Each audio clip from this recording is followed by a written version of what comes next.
साथे बाजार चला हो गोलगप्पा खियाइब।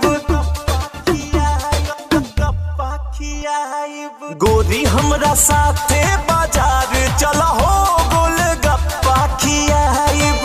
चाटो खियाइब चाउमीनियो खियाइब।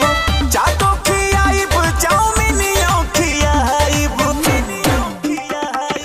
गोरी हमरा साथे बाजार चला हो गोलगप्पा खियाइब। गोरी हमरा साथे बाजार चला हो गोलगप्पा खियाइब।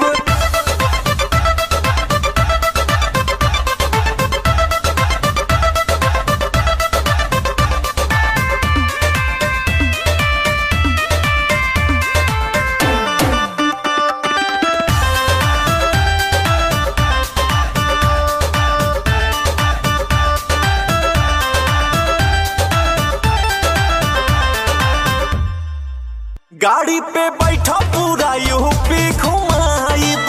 जिलाया जमगढ़ जौनपुर देखाइब।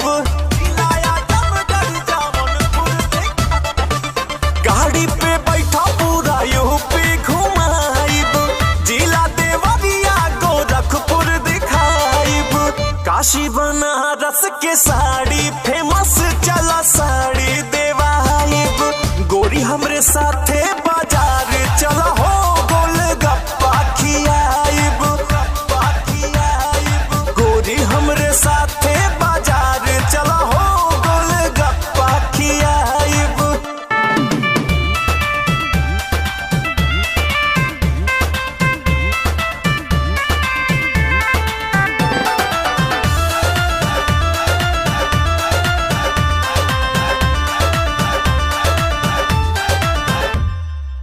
जिला अम्बेडकर नगर के नजारा अपनी मस्ती में बस्ती बहुते प्यारा। अपनी मस्ती में बस्ती बहुते।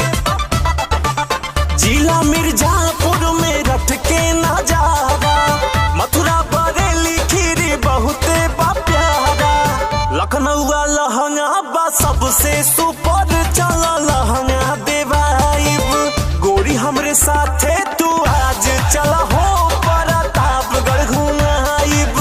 गोरी हमरे साथे तू आज चला हो सुल्तानपुर घुमाइब। हो मिर्जापुर में घुमाइब।